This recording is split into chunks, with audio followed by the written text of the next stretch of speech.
Bonjour. Hi. Hi. Ce n'est pas la première fois que je dis bonjour aujourd'hui, mais je vais m'habituer. Qui ici ne parle pas anglais? Ou pas très bien? OK. And who only speaks English here? That's fine. If ever... Non, je vais le faire en français. Si jamais... Cette conférence va être en anglais. This conference is going to be in English.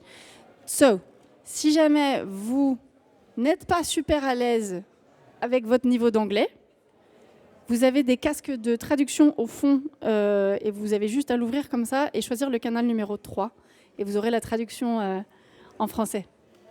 Voilà. Ah oui, et si vous êtes au fond, assurez-vous que les traductrices puissent bien faire leur travail et voir la scène. Voilà. Merci, très bonne conférence. Thank you so much for being here. Enjoy.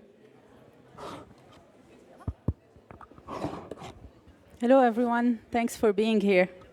So before we start, just raise of hand. Who among us is an artist from the Levant or the region or works in the region?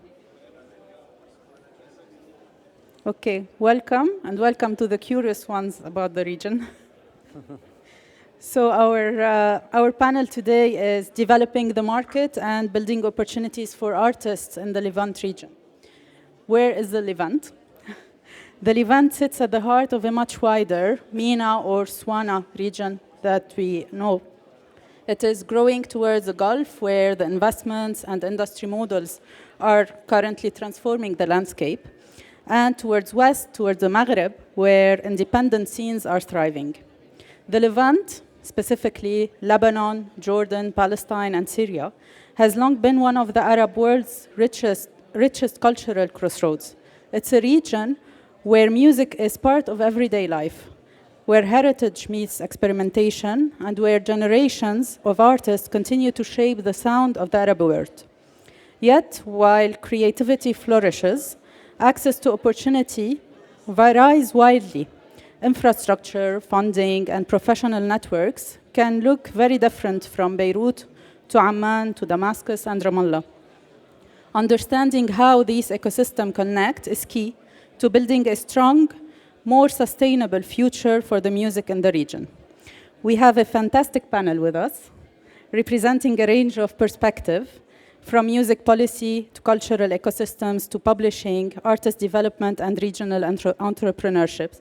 I'm very happy that you are here for this conversation, and I will let everyone introduce themselves as you see convenient, starting with Spec. Thank you. Hi, I'm Spec. I'm the founder and CEO of Pop Arabia and ESMA. Pop Arabia is a music publisher and independent label based out of Abu Dhabi. ESMA is the first rights organization in the Gulf that looks after the management of all music rights with a Gulf footprint. I also have a third role where I'm the Executive Vice President of International and Emerging Markets at Reservoir, which is a US headquartered music company with interests in publishing, label, and management, and is publicly traded on the NASDAQ. Angharad. Hello, my name's Angharad Cooper. I'm an independent consultant based here in Paris. Working mostly across music policy, as well as a producer on various projects and as a coach with artists directly. I'm here really in my role as Director of Operations at the Centre for Music Ecosystems. We are a small global NGO where we specialise in research around music policy, thinking about the study of music ecosystems and advancing that around the world. And I'm also the Vice Chair of the European Music Council, which again works to advocate for better music policy at EU level. Samir. Thank you so much. My name is Samir Jaradat. I'm the founder and CEO of Jafra Productions. It's a music hub based in Palestine. our programs designed toward the ecosystem. Also, I'm the founder and director of Nest Music Incubator. It's an incubator supporting the career of music creators and professionals from the Swana region. Happy to be here. Thank you. Welcome, all three of you. Let's start with an overview of the current state in the Levant region. What would you say are the biggest strengths and the biggest challenges that we are currently facing in this region? Me? Okay. I think that the opportunities are true of the region, which is inclusive of Levant, but what I think is most interesting and exciting is just the independent scene that's developing over the past few years. We've seen it.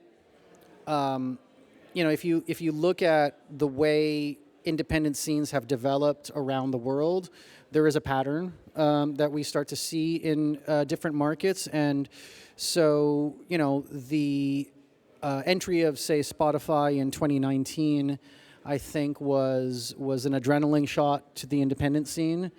It provided for a way that artists could start to see some revenue and really capture monetization in a way that that matched the way it was happening in other markets. And so what we've seen in other markets, which I think we're seeing in Levant, is that in Levant there's always been quite a heavy, strong cultural anchor musically, and what happens when the big global players come in and they establish a way to monetize rights is that first starts to happen, and the sort of second wave of that is an adrenaline shot of independent music.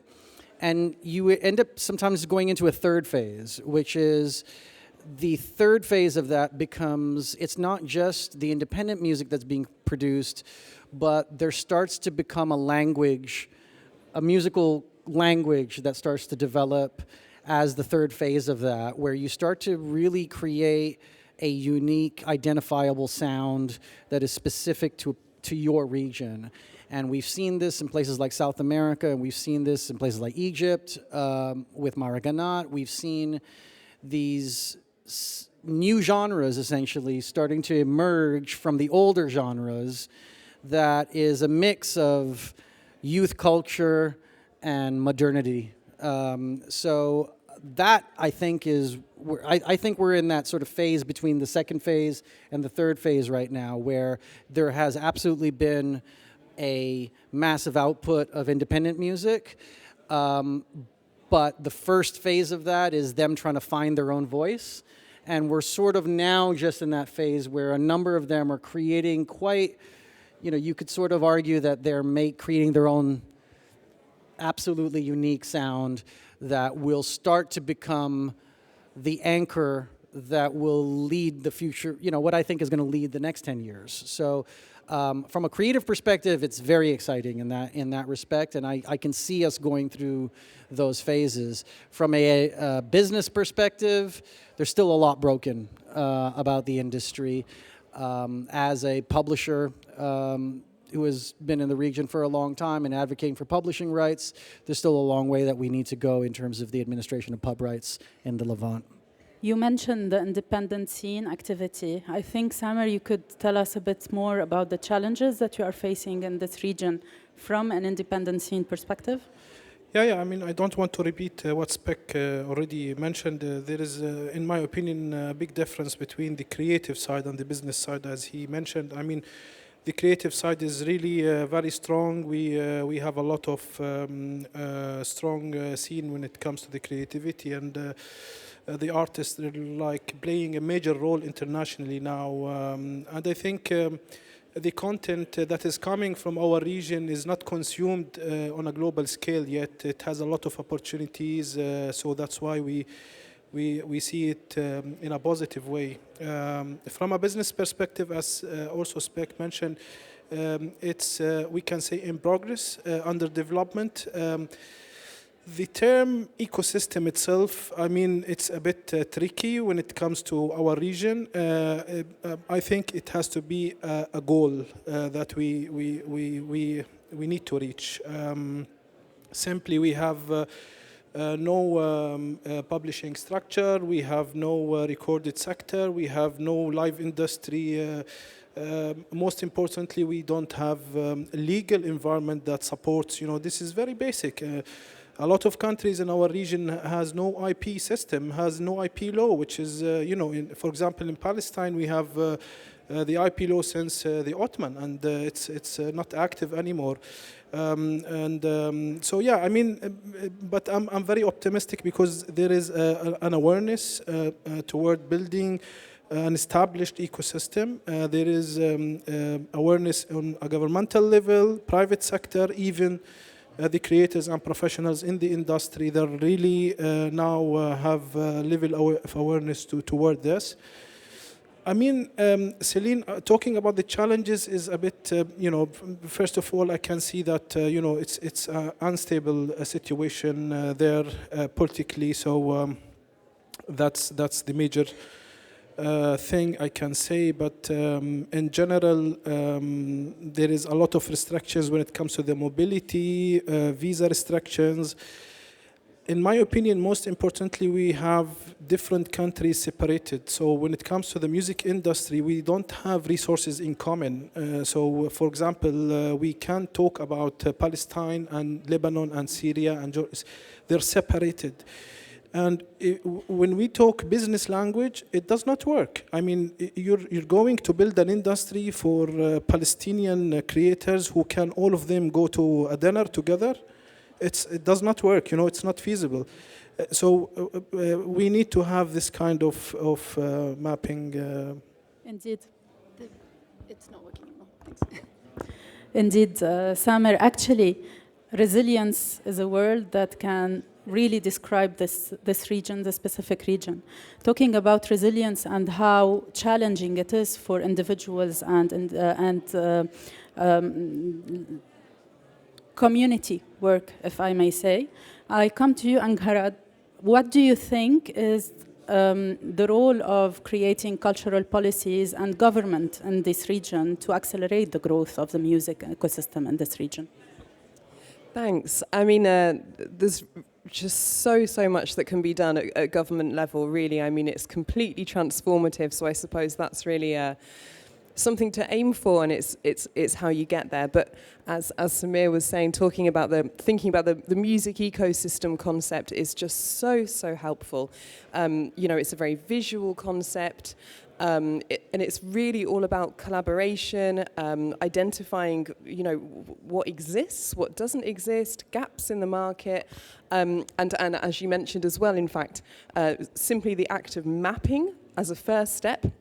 And mapping can be quite a large undertaking as well, but it can just, a simple activity like that is so very helpful in terms of everybody not just knowing who else is there, but the role of everybody and then their role as well. In fact, it's really interesting that the word resilience has come up already because in some recent work that we've done over the last few years at the Centre for Music Ecosystems, we've done quite a lot of work thinking about music ecosystems and the concept of resilience. And there's something called the Stockholm's Resilience Centre, I think, and it's very interesting with 7 principles, which we increased to being 9. And they include things like visibility, quite simply knowing who else is there on the playing field. Also, for example, trying to generate positive feedback loops. So if something is working, then talking about it and doing more of it. Building in redundancy, for example, then if one recording studio disappears, then there is still others. So I think there are so many ways of thinking about resilience and so much that governments can do. But the question is really how to get that message sent upwards in the language that policymakers and governments need to hear so that they understand the immense, life-changing and transformative importance, to be honest, of investing in music ecosystems. Thank you, Angharad. I come back to you, Spec. You mentioned your work about publishing, and I would like and you also mentioned the DSP's work. I would like to see how would you say it would be a good part of creating this ecosystem from an international perspective, like DSPs that are internationally accessing this market, and for the publishing work that is connecting between international artists and local artists. How would you see the role of these actors, international actors, is affecting the region? Okay. This can be deep water that you're asking me to get into. So I'll give an example, right? The reality is, and this is when you get into the weeds of the way licensing works globally, right? Historically, and this is true of the Middle East, but it's true of anywhere outside of the West, they have, the industry at large has historically treated the Middle East as an extension of Europe. That is to say, when you're putting a licensing deals in place for DSPs that are operating and monetizing in the Middle East, what they've historically done is rather than figure out how, because, I mean, and to be fair to the DSPs, there was never any infrastructure locally on the ground. And so there weren't entities that were solving for these fairly complicated problems. And so if you're Spotify or Apple and you're like, okay, how do I get licensed so that all the music that people are consuming in this Middle Eastern market are covered, what the easiest thing to do is, I already did all of this licensing in Europe, so let me just add a bunch of countries onto my European deal and just call it an extension of Europe, right? With different royalty rates. And that is the way India was treated, it's the way the Far East was treated, and it's the way the Middle East is treated. And it continues to be that way. And it will continue to be that way until somebody says stop. And saying stop actually isn't enough. What you need to do is you need to be able to provide a better solution, you know? And so what we've tried to do is when we set up ESMA as a rights organization in 2020, we immediately were representing PRS, the British Rights Society, as well as SOCAN, the Canadian Society, and we've now signed about 40 reciprocal or unilateral agreements with rights organizations around the world.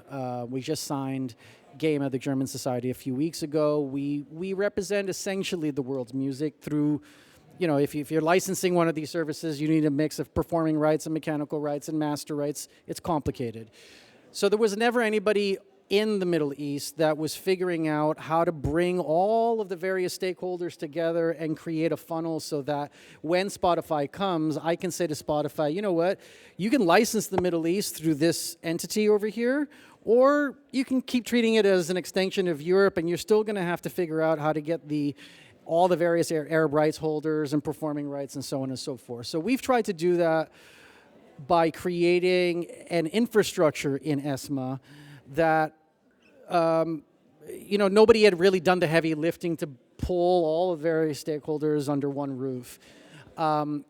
Until there is a regional licensing solution whereby those rights are licensed locally and are distributed locally, we will always just be the stepchild of Europe. And so it's incumbent on us to provide those solutions, is the way that I've looked at it. And you might be surprised to hear that when you do take control of that, try to take control of this ecosystem and say, okay, no, we're going to deliver a solution that is by the region, for the region, you're not very popular in Europe when you do that. And so it becomes a very political battle. But ultimately, I believe that the market is going to require a regional solution for the region. And we as stakeholders in the game have no right to complain if we haven't done anything to deliver a solution either. And so my view has been, okay, let's stick our neck out and let people throw their darts at us if they have to. Ultimately, you're never going to build an ecosystem in the market unless you build an ecosystem in the market. and stop outsourcing to Europe or North America to solve our problems. I join you on the point that more education has to be done to understand the complexity of this region. We tend to look at the MENA as if it was one block, one country, while it's a whole diversity. Even in the Levant, from a city to another, we have more complexity on this front. And I think that, yes, it's our role for Middle Eastern and people from this region to educate ourselves first and then the market, and to be able to have this voice. And I think that with Nest, you are doing a great job locally on this front as an incubator that is from local people who are taking in hands the work itself, and they are working locally and internationally.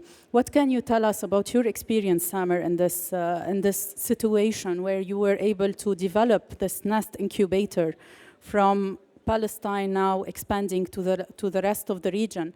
What is the importance of taking these initiatives as local to be able to grow in this context? Yeah, thank you. I mean, when we started Nest, we were thinking how to export our music and content globally, and how we can make a reach for these creators. Also, we see the importance of supporting the career of our creators. It's missing, and there are a lot of skills, and in this part missing. Simply, I think is our creators understand creativity, as we mentioned.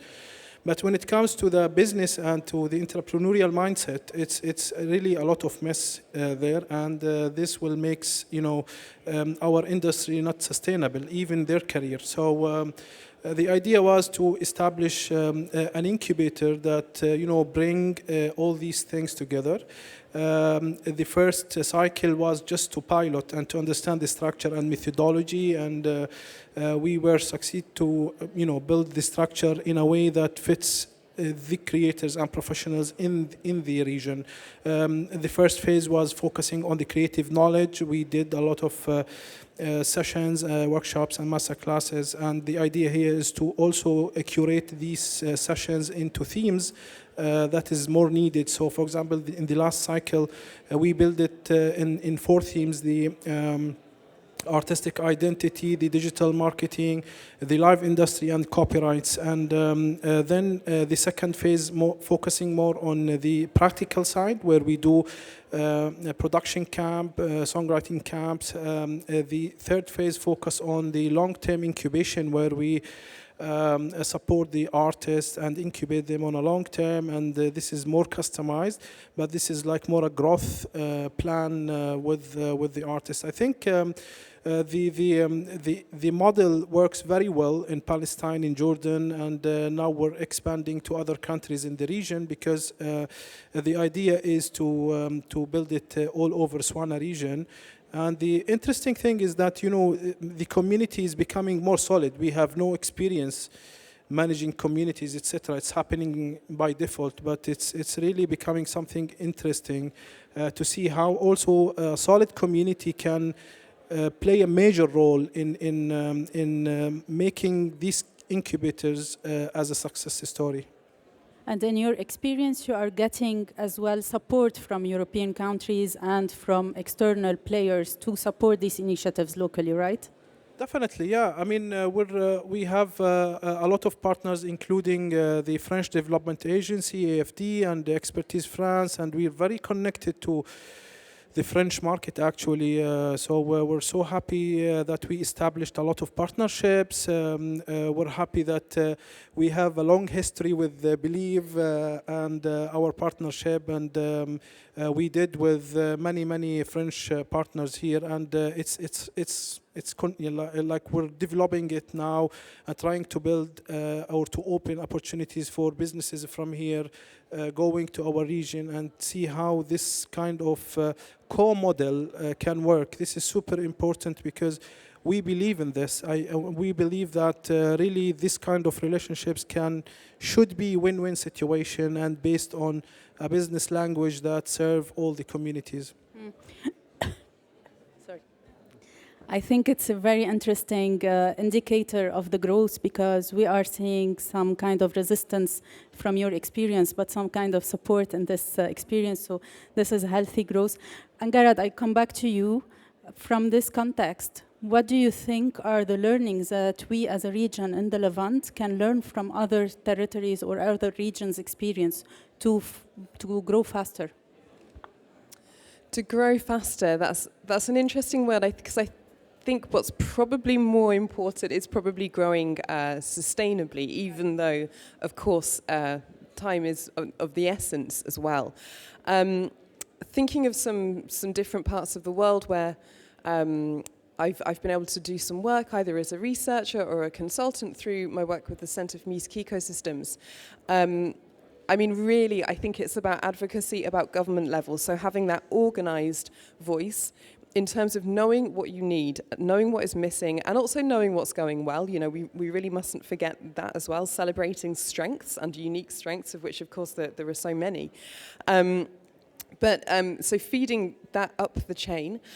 For example, trying to influence public policy. In Greenland, for example, just last year, or even this year, they've developed a new artist tax status. This means that it's a lot easier for anybody to enter the industry as a professional artist, meaning that it's more open to people from different socio-economic backgrounds. That could be something to consider. Ireland, for several years now, has been experimenting with a kind of universal basic income for artists, which I think they've literally just in the news the last few days, they've decided to make a permanent initiative. So basically, there are loads of best practice examples. So, to be honest, one thing I would really say is conversations like this, looking around at what already works, because there's a reason it does work, and we can break all of that down and look at it more deeply. But I think really something which is interesting, thinking about the public support side, the public funding. That perhaps is where it's easier to make a space for initiatives or education, experimentation, all of those things which mean that there's a step away from the status quo and there's the ability to really create something new and bold and imaginative. I'll say one thing just to add to what Angarad said is that there is obviously a lot of opportunity, because there's a lot of good examples that we can learn from more developed markets and how they've achieved it. But there's also a huge opportunity in the Middle East, because when you're starting with a clean slate, it means you don't have the legacy of 150 years of a particular way of doing things. The only reason we do things in the industry the way that we do is because intellectual property as a concept has slowly evolved over 150 years. It used to be that when you bought music 100 years ago, what that meant was you were buying a book with sheet music in it. That was the only way to buy music before vinyl, And so what do we have? We have what's called a mechanical royalty, because you had to mechanically produce this sheet music with a machine, and then once we had speakers and vinyl, then we had performance rights, and it's evolved over the decades because our technology has evolved over the decades. But if you're starting on a clean slate in 2025, there's no reason to repeat the way that we did it 100 years ago. We could actually innovate and be ahead of the West. And in the Middle East right now, with the Gulf countries in particular, they've got the money to be able to make these autonomous decisions and leapfrog ahead. They just need, it just boils down to who's going to have the vision to implement it. Mm-hmm. Exactly, but let's be honest as well, in the Levant countries, sustainability cannot be only local. So there's a big need for artists to develop their audience outside of the Middle East, because that's where the money coming from at the moment. What do you think is the role of the festivals, showcases, and the SPs internationally to grow the audience of these artists internationally, so that we can have a start of sustainable work? Not one artist in the Middle East can be living out of their music. I think all of it is important. I mean, we were just talking about this now. When I first moved to the UAE in 2006, there weren't really a lot of opportunities to meet your compatriots in the music industry. And in fact, it was the opposite. You didn't want to meet other people in the music industry because everybody was suspicious of each other. Like, you know, and so now it's changed. You know, there's a newer generation, there's incubators, there's a younger generation of people that have less baggage than the old school guys did, you know, and so, but we need to meet. We need to sit down. We need to break bread. We need to sort of build a community. And that's festivals and that's all of it. But we need a community, you know, and the community starts with just talking to each other and talking to each other from one country to the next, but even within one country, you know. And so I think things like this, things like Mama, things like IMS in Dubai, any opportunity for all of us to get together is one step closer to getting us towards the promised land. What about the artist perspective that you are working with, Samer? About I mean, definitely there is a need to export and to reach global market. This is a need because for sure, even with the promising numbers we have in our industry, it's not enough to build a career and to rely on these opportunities there. We have very, how should I say into English, but very funky, numbers coming. Okay, this is the most growing market. Fastest growing region. This is interesting, but the hidden fact that all of these revenues coming from the digital, which is a bit, show how our industry is still weak. That means we don't have other income sources. We don't have collecting royalties. We don't have a lot of things. Live industry is still not structured. So that means the artists, if they want really to do their career, they have to rely on global markets. This is something really important for them. So that's why we're focusing a lot on building a model that, developing the relationship with the international stakeholders, not only in the live industry, but even all the players in the industry. So this is a question for the three of you. If you had to change just one thing tomorrow to strengthen the music industry in this region, what would it be? You know it. Magic wand. Yeah, I mean,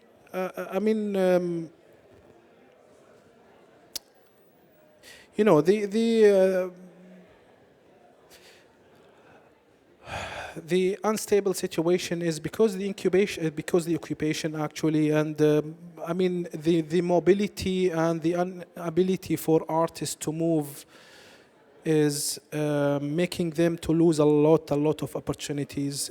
I'm very connected to this, and I'm doing a research with a lot of creators from this one region to see the amount of the huge numbers, man.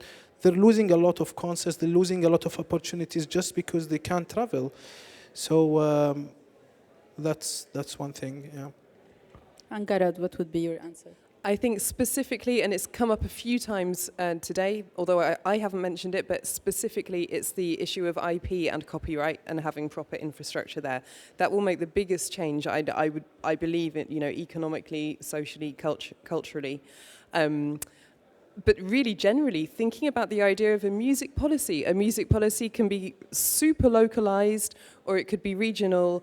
There are many different ways of going about it. So maybe creating a kind of working group or working towards that in some way, because then everything can really be explored. I think if you fix the system of collective management of rights, you solve for a lot of the problems in the industry, because it's either a virtuous cycle or an unvirtuous cycle, but the beginning of the cycle starts with a songwriter getting paid. If a songwriter can't get paid from writing a song that is successful, then none of the other parts of the ecosystem work. very well.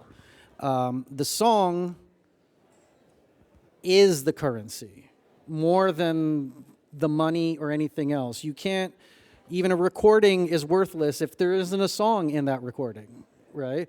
And so if you can't create an ecosystem where songwriters' rights and the rights of music publishers who represent those songwriters is protected, then you're going to struggle at every juncture of the ecosystem. So that's why we built ESMA, and I'm glad to say that in the UAE that is now being addressed. Maybe I might have different perspectives of how that should be addressed, but I think that it's good that it's being addressed in the UAE, and people are trying to solve for that problem. Saudi is also now looking at this. The problem or the challenge is that historically, the way copyright has been managed as a copyright system is linked to the national policy, because the national policy is linked to the copyright law in each country, which will change from one country to the next. So you can't have a Levant wide solution or a MENA-wide solution in one fell swoop. It requires localizing in each country. There are ways that you can hopefully think a little bit bigger, and that's why with ESMA we decided that our footprint was going to be the 6 Gulf countries, which were essentially untouched. But if you fix that with expertise, the problem is that right now people are trying to fix it, but they don't necessarily have the expertise. They're kind of trying to wade in, say, let's repeat what's going on in Europe or in America, and that to me is the backwards way of looking at it. I think we have the opportunity to create the very best system in the world out of the Middle East by learning from the mistakes over decades and over 100 years in more developed markets. But it boils back down to that thing. Can the songwriter get paid? You fix that, you fix everything else. Yes, it's all about customization of the solutions. And this is why this panel was created. Not to discourage the artists who are among us today, and because all of this is at community level, government level. What would be your advice for the emerging artists from this region to help their career grow in this context today? Yeah, I mean, developing the entrepreneurial mindset, I think it plays a big role because then we understand the mechanism of how the global industry works, and this is key because nowadays is like there is a traffic, there is a millions of things happening every 1 minute, so you need to be really aware about how it works all around the world, not only in Europe, in the States, in Canada, everywhere. That's number one. I think a lot of creators in our region miss that part. Then I think communication and collaboration, I think this is like super important. We have to convince them that this is super important and to have this kind of pitching skills, communication skills, where they can, introduce their projects, introduce themselves in a way that, leave this impact. There are a lot of things, but these are the major 2 things, coming to mind. I really agree with everything that's just been said here, but very much working together is incredibly important. I think, one thing that we see around the world in developing communities in terms of music is that often few people try to do very, very many things, and that's incredible what they achieve. But it does mean this can also lead to burnout. It also means that knowledge can be really held by a particular, people who just naturally rise up as leaders or, real experts. And in fact, it's a way of making sure that knowledge is disseminated so that it's actually shared and owned by everybody. They have a phrase for that, by the way, in the Faroe Islands, which is that these people are fiery souls and they really drive progress and drive everything. But then when these people leave the communities because either they've left to a different country for work opportunities, perhaps they've even passed on, then that knowledge doesn't often go any further. So that's one thing. But really making sure you're working together rather than in competition. So again, it's all about communication, really. Collaboration, absolutely. Collaboration is key. I found that to be the case in my own career as an artist before I got into the business. But the underlying thing that I would say is it's a new world out there. And this idea that success, commercial success, global commercial success is defined as singing in English or singing in French or some Western language, I think is super played out.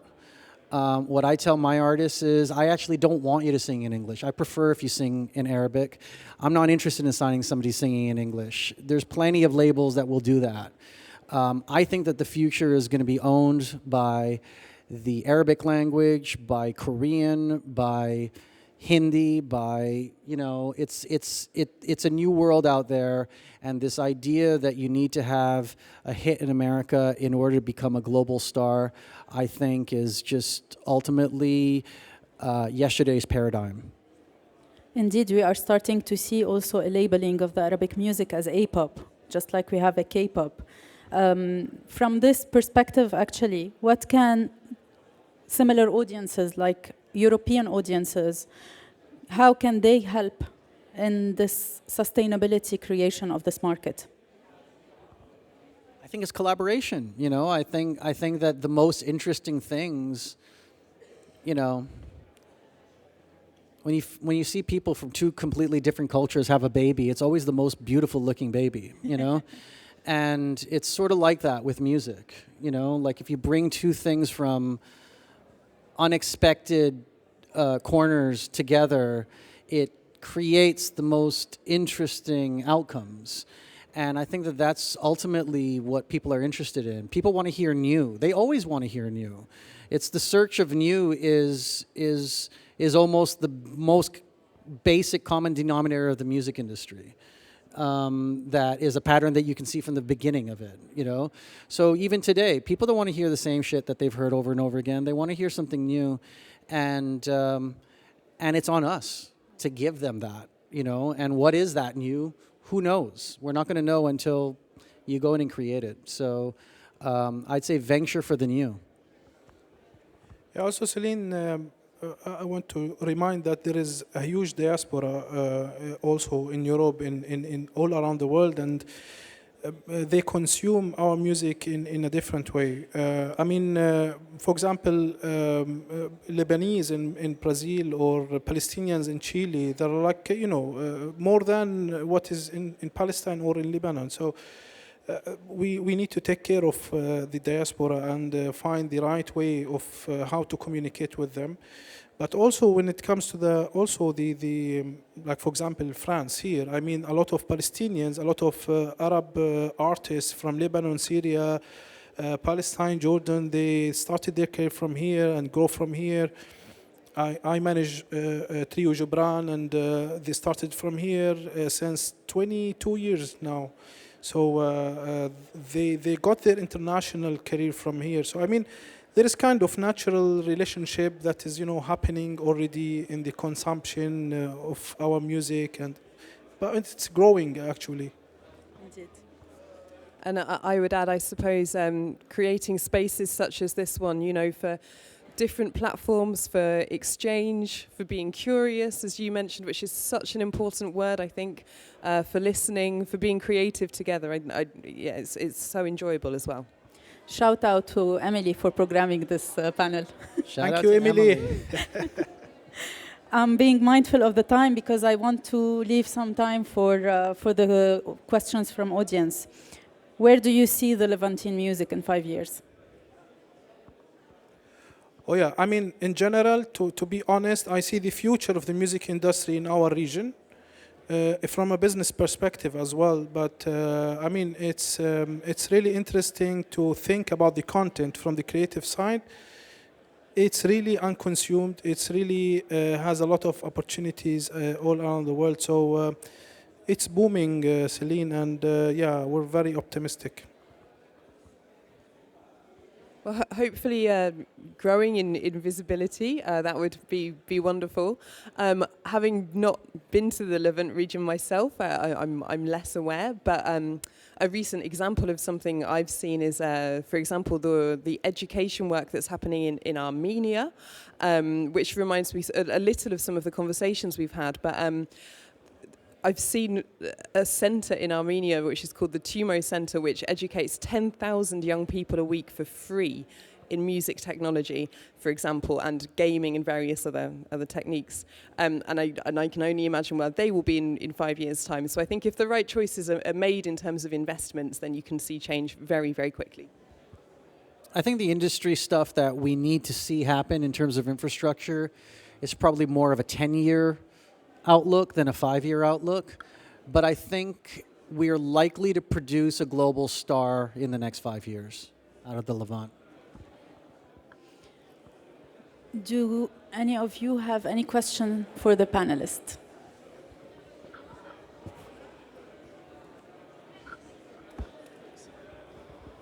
Good afternoon, this is Mike Massey. I'm a singer-songwriter and producer.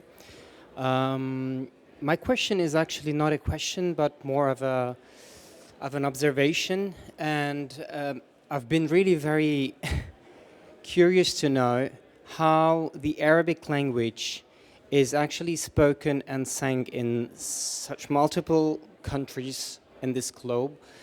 And it's still not considered as international, whether we consider the Spanish language as international, English as international, Chinese, for instance, because it's a big market. But why not Arabic?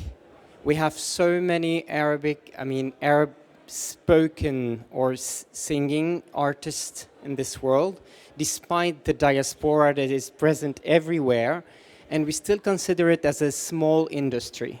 And I think this is absurd, because education starts with acknowledging our own identity as artists, and then throughout these artists, we need to educate also people accompanying these artists and artists themselves who're gonna become maybe managers or curators or whatever, promoting the business side of the music industry. So I think that listening skills are very important, but also pride with the culture is very important, because it actually brands really the music industry on the business side as well. Which means if we sell our music as really branded, not world music, with this absurdity around the identity of the music, or consider it just as a minor art or just a side dish, will never work. So what do you think about that? My question is for you, Spec. Thank you. There's a saying, ghettos of the mind, We're all in a ghetto of our own mind, those prison bars are just in our own heads as to why we are not, but it's a combination of thinking big enough, right? But also a quantum of the output that we've had, right? So if you look at the world, about 7% of the world speaks Arabic, right? But less than 1% of the content available online is in Arabic. So that differential is why we still think of Arabic as a small thing, right? But we're now producing tens of thousands of tracks a day that are going onto those streaming platforms.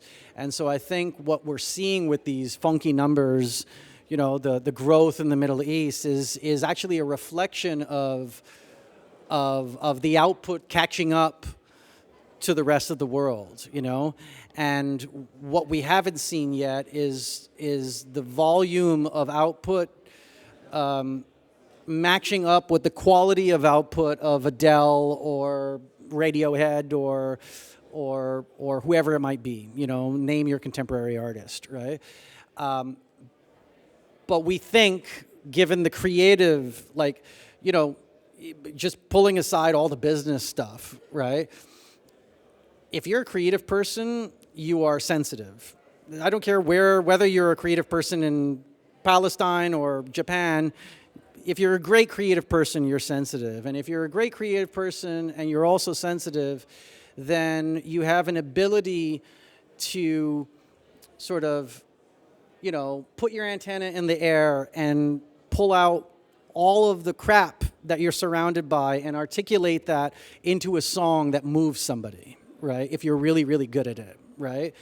And we have a fertile environment for people who have something to say in the Middle East. There's arguably maybe not a better region in the world where people have a reason to be outspoken, to talk about what's going on in their backyard. So I believe that it's just literally just a matter of time, before the opportunity catches up to the environment that's already there with creative people. From repression comes expression. So, and we have a lot of repression in the region, so we have a lot of people that want to express themselves, and it's only a matter of time before our Adele moment where this one song just kind of captures the hearts of millions of people. I believe that that's just like, it's going to be an accident. It's going to feel like an accident when it happens, but it's not. It's been building up for years. Right. I just wanted to add one sentence. Is the language part is totally political, so it's just to make it very clear. On the positive outcome, because you've mentioned Spanish and Korean, this has been really with the shift of the whole global industry in terms of production, because it was a global industry dominated by the majors who would select the artists. So it was, in a kind of way, it was gatekeeping. Right now, with the rise of the independent music, the only way is up, and the potential is huge, especially for our region that has around 80% of independent artists producing for themselves. So I think it's more of a positive outlook for the Arabic language to come next, because that was the rise that we've seen with Spanish, with Indian, amazing Indian consumption globally, with Korean as well. So these are like the construction of a new era and how the production is being done and put out there. So yeah. Let us take another and then we'll come back to you.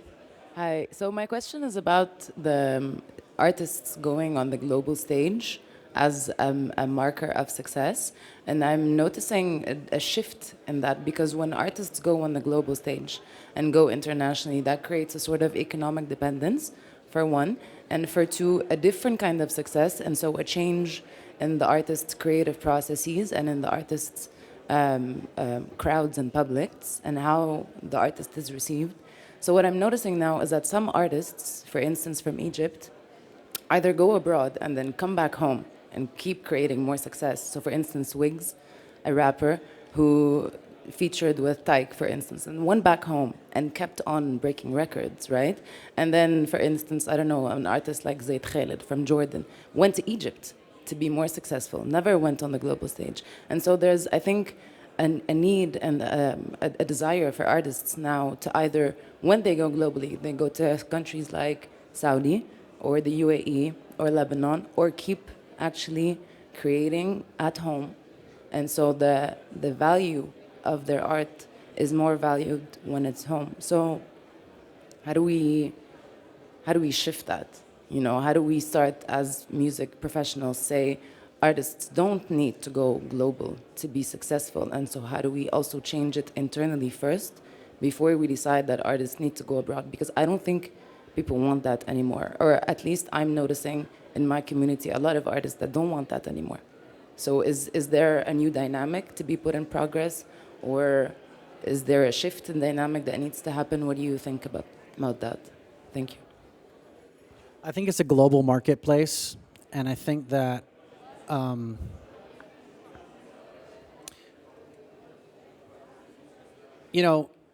Egypt, you could be the biggest thing in Egypt, right? But Egypt also has a ceiling, right? If you're Wegs, right, it's hard to get bigger than he is in Egypt, right?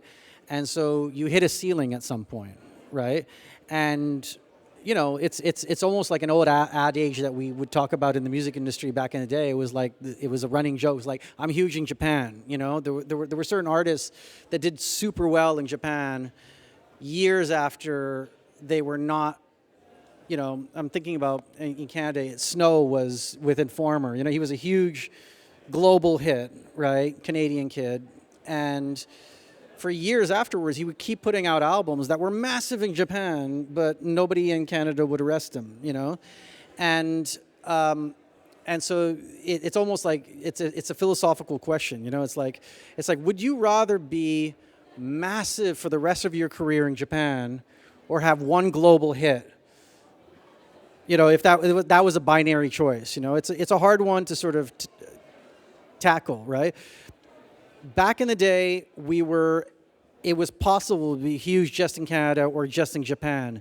Today, because of streaming and the way it's gone, I don't think so. I think every artist wants to sort of build some sort of foundation outside of their home territory, especially like Egypt has the benefit of it's a tastemaker country. Whatever pops in Egypt sort of travels pretty well around the region, but it's also, you probably got the lowest rates of royalty, you know, or amongst the lowest, you know, so 1 million streams means less in Egypt than it does in Saudi, you know, and so if you're trying to build a career, you want to build it everywhere. And it might not be that you need to be huge in the States. It might be that you're, you know, when we work with Mohammed Ramadan, and whenever I talk to him about this, he's huge in Egypt, and I'll say to him, oh, you know, what about this, or what about this collab? He'd be like, nah, man, I want to crack Africa, you know? And I'm like, that's the smart way to be thinking about it, you know? And that's why I think that's why I believe Ramadan is always going to win, because he's not drunk on the Kool-Aid of, you know, I need to be big in France or I need to sell out in London. He doesn't care about that. He's like, make me huge in Africa. Everybody else will follow. And he's right. He's 100% right, you know? And that, I think, is the way. So I don't think it's about, I don't think it's about either I'm local in my country or I'm not. I think it's a big world out there. What are the markets that you think are the ones that you really want to mess with, you know, and focus your efforts on? And if you choose a couple of these countries that you've got already a foot in the door, you could actually build an entire career for the rest of your career without ever having a hit in Canada or America. But I think also if your question is about the identity, I mean, it's really good to define the identity where we can understand it in like it can moves, you know, it can be something different in the future. So we can see it from a very, very close-minded. This is my opinion, but I definitely understand and respect if there is an artist wants to be like limited to a niche market or to a niche audience. This is his or her choice. But at the end, we're not advising artists to start their career from here. We're advising them to take their minds and travel wherever they want and be in communication with all audience around the world. Because simply, maybe I like a Korean artist, I like an Egyptian artist, and I think the examples you mentioned, Wigs, and I think they have very solid identity. They're very well educated, and they know what they're doing. So I mean, it can be from Cairo, from Saudi Arabia, from United Arab Emirates, from any part of the world. We're running short on time. I'd like just to leave food for thoughts here, but please reassure that all the panelists will be here. If you have any more questions, we can take it out there. Just one artist from the Levant to present to this audience to listen to. I would advise you to listen to Trio Gibran.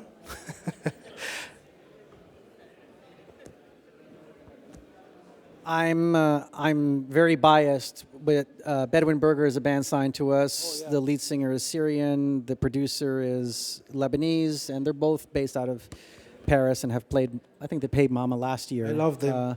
But they're incredible. Yeah. My recommendation would be Zayn. She just dropped her album Oh yeah, I today. was going to say that one as well. Thank you everyone for attending.